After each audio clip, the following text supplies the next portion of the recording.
Yehudit Goldfarb. I'm from Spot. The deep blue sky.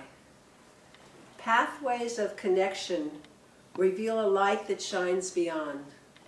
As I move around the bases on a clear pre-Shabbat morning, I connect with the souls of those who have passed to another world, who used to practice with us on this crazy hop field. The missing has diminished to a warm glow that provides a channel for sharing my current enjoyment with the ethereal spirit of our former coach, especially when I hear the sheep and goats give over their ba-ba from the grandstand each time bat hits ball or scrambling outfielder misses a catch. The deep blue sky almost hurts me with joy.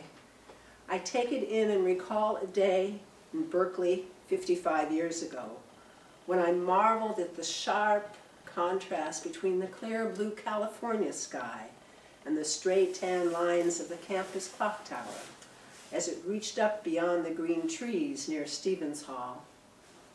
I don't know that if that deep blue sky of the 60s has returned to Berkeley, but here in Spot, on the bumpy field of our dreamlike softball game, we glory in the light of rarefied air and holy intentions, of friends who share the humor of re-enlivening childhood memories as we climb over the locked gate to come together to hone our skills with others who love this magical city, where bridging worlds is an accepted form of natural healing.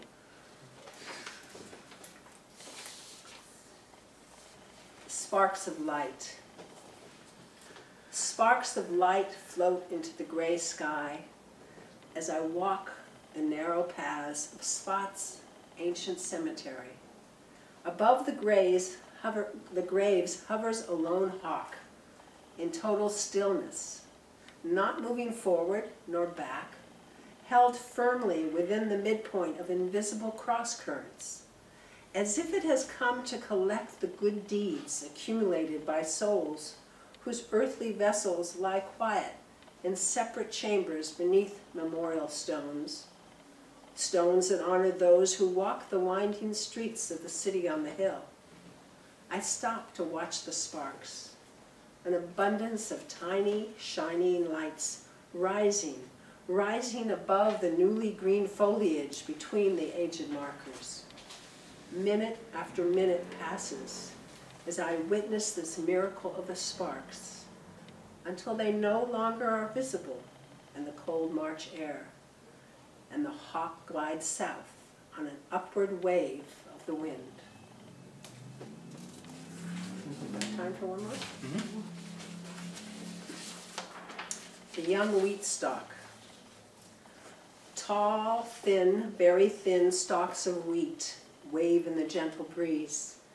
They could be beautiful, but they are parched, signs of a famine, or of a lack so great that my eyes tear, and I feel sobs rising in my throat. I see clearly the lean cows swallowing the fat ones, and remember how when in exile outside the land, my peaceful, harmonious self can be swallowed up. Feelings of inadequacy paralyze speech and action. In the dim mist of the past, as if materializing out of a dark fog, there emerges the image of a little girl looking through an airplane window at the big city far below. It is the first time she has flown, the first time traveling far from home.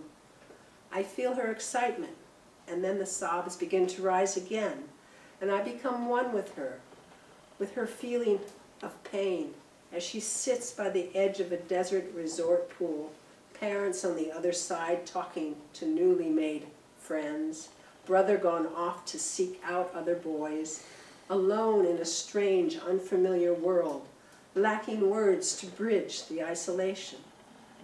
Returning to my adult self, I move into her world and walk slowly toward her until she sees me. She lights up, reaches out her hand to take mine, then pulls me away from the expansive pool over a sweet-smelling, newly cut lawn to a playground where she places me in the corner, near the strong diagonal column of the big girl's swings. I just want to feel your support from afar and know that I am being seen, she tells me, before running off to play on the roundabout. I witness her rejuvenation, the easy flow of her movements, her comfortable interaction with the children. The sun beams down upon the growing young wheat stalk, once again supple and whole.